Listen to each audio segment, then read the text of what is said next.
Alright, so being nice to women ruined my life.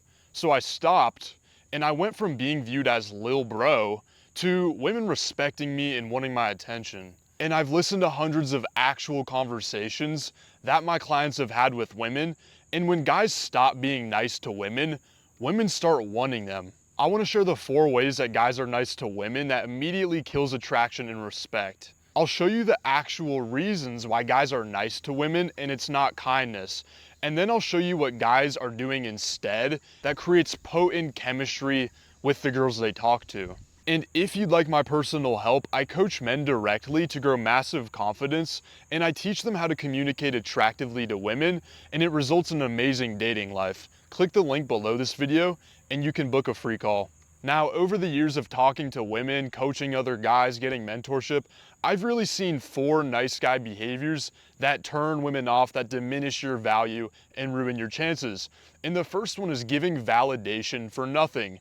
So validating her on having a cool job, validating her on having a cool name, validating her on having clothes.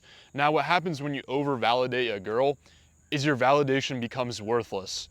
It's like inflation, okay?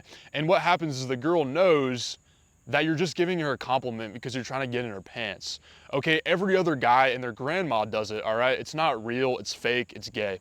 Now, whenever you get a feeling of weakness talking to a girl, what I want you to do is listen to that feeling.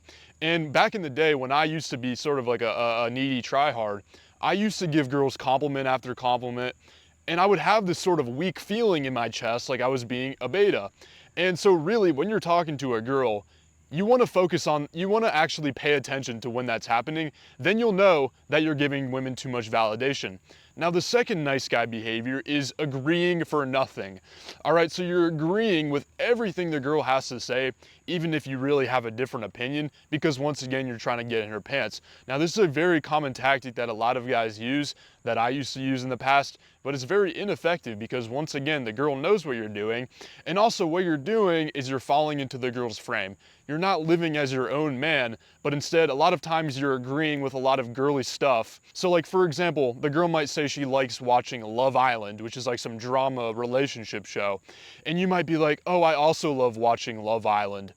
Even though you really don't, and it's a feminine, like girly, gay show that you wouldn't watch. Oh, so what happens is you lose your manhood when you agree for nothing, once again. Now, the third one is acting interested in for nothing. After everything the girl says, you're like, whoa, no way, you went to Kentucky? That's so cool, oh my gosh. Wait, what'd you do in Kentucky? Wait a second, you visited family? No way. Once again, the girl doesn't believe you, and it's weird. Now, the fourth one is apologetic for nothing.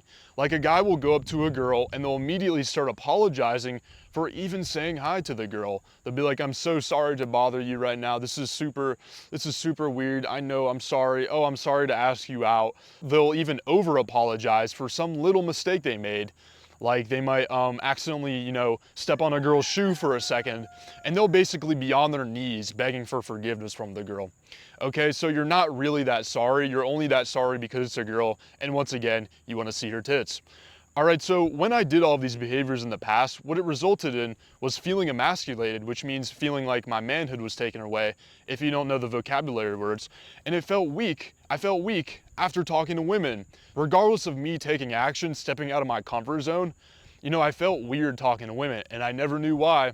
All right, and it resulted in girls talking to me. I would even get into some long conversations. I would even get numbers.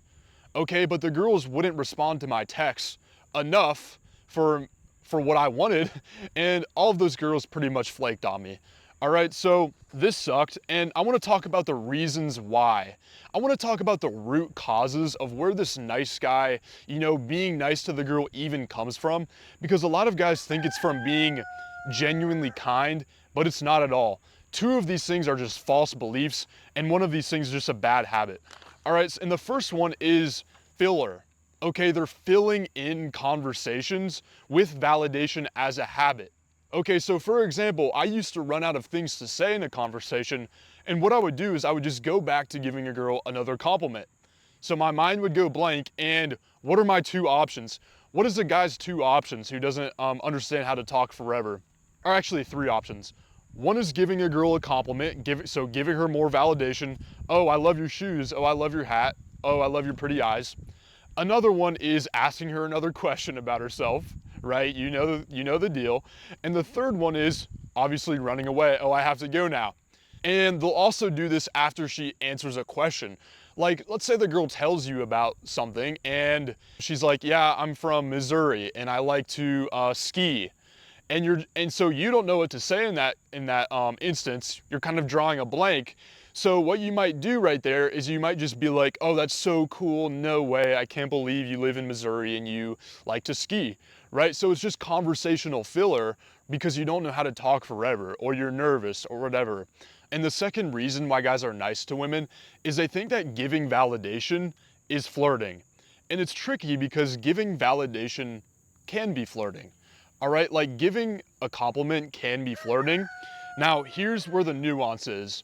A, how am I giving the compliment? Am I giving the compliment as like a friendly friend? Or am I giving it with some romantic vibes? It's very different, guys. It's very different. B, how many compliments am I giving her? How much validation am I actually giving the girl?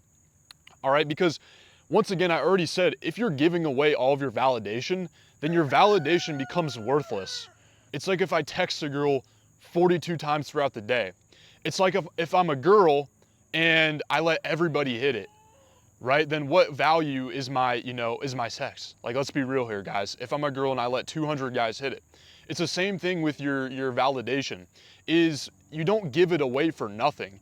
You don't give it away when the girl is not listening to you. You don't give away your validation when the girl is constantly challenging you. And the third reason why guys are nice to women is because of unconscious ego protection. All right, what I wanted to do was I wanted to be nice to avoid painful rejection. And a lot of times this is completely unconscious with guys. They don't know why they're being so nice to women, but it's because they knew if they were the man, if they actually disagreed with the girl and they didn't constantly validate the girl and they expressed their real feelings and their opinions, then maybe the girl would actually reject them. But if I go in there and I try to befriend every girl, then I can pretty much get 100% of numbers that way. Guys, if you act like the gay best friend, you're gonna get all the numbers. Good job. But guess what a number isn't? A number isn't attraction. A number isn't you hanging out with the girl later that night. Okay, all a number is, maybe you won her over as a friend. All right, so you really have to make a stand and be like, okay, I'm okay with rejection for you to actually win with this stuff. Now, after a lot of depressing failure, here's what I learned to do instead of being nice to girls that results in deep desire and respect from women. And what happened was I became real. And I know that sounds so cliche. I thought so too in the past. I thought that's only something that hippies and women say.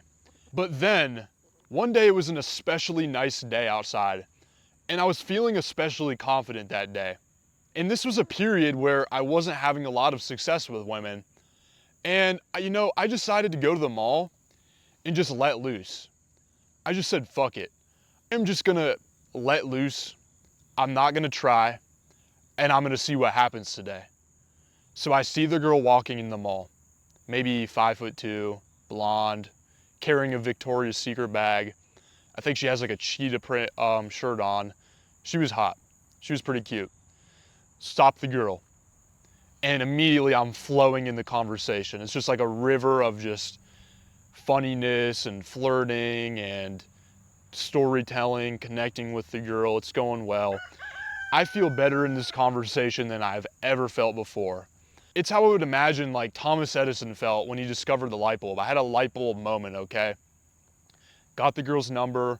This was the most attractive girl that I had ever been able to get her number from. All right, and after that interaction, I felt great. And it felt different. Like I knew that something different had happened than what I was doing beforehand.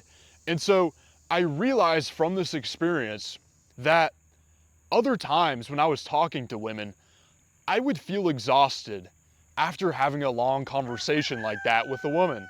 I would feel weak and I wouldn't feel connected to the girl. I wouldn't feel like I had formed an actual connection with the girl.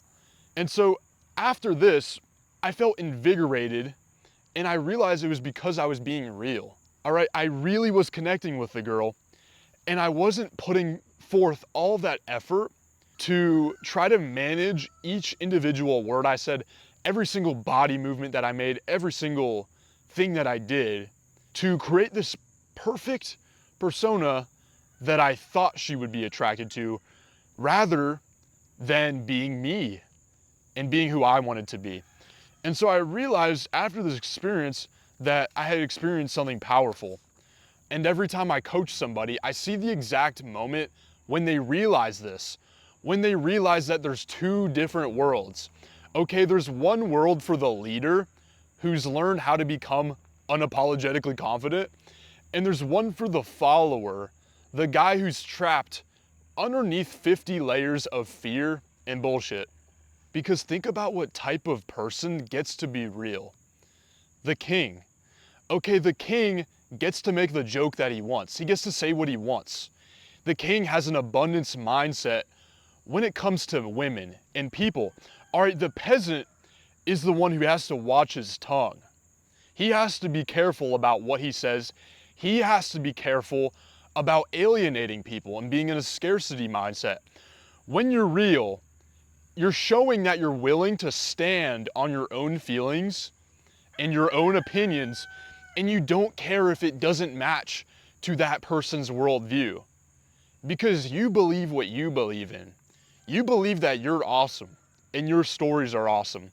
All right, and paradoxically, by not caring if it doesn't match, people like and respect you more. Why? Because it shows strength. And once again, it shows social proof. It shows that if you're willing to say your own opinion and tell your own story with who you are, then you must have other people who are willing to support that and like you. And it shows that you're not a follower. Okay, like for example, sometimes in my videos, I'll say stuff like, women are programmed to be followers.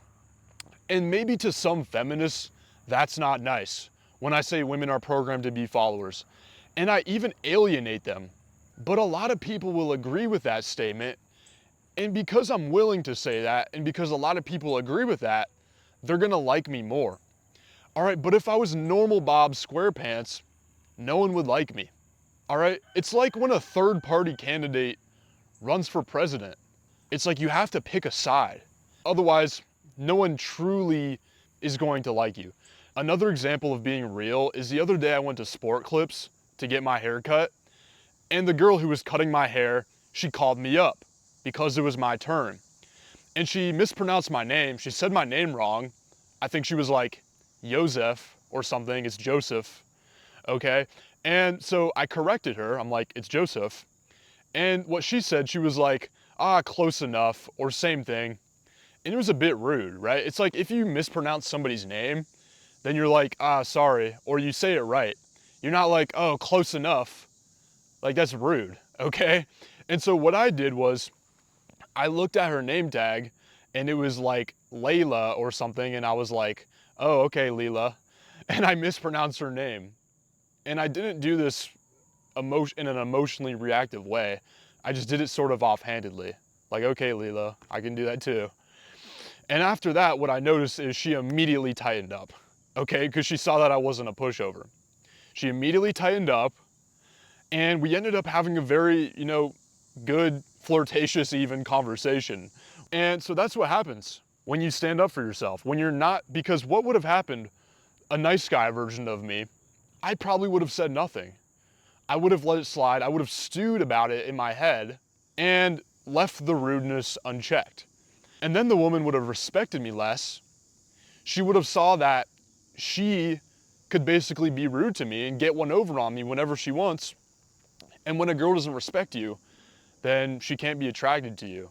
And so what happened when I stopped being nice and I started being real is women wanted my validation. My validation, it became valuable. It meant something to women. Women and men respected me more. All right, now when I say be yourself, just basically unapologetically, you can take this the wrong way. All right, being yourself, it doesn't mean being blunt or rude. It doesn't mean being uncalibrated, okay?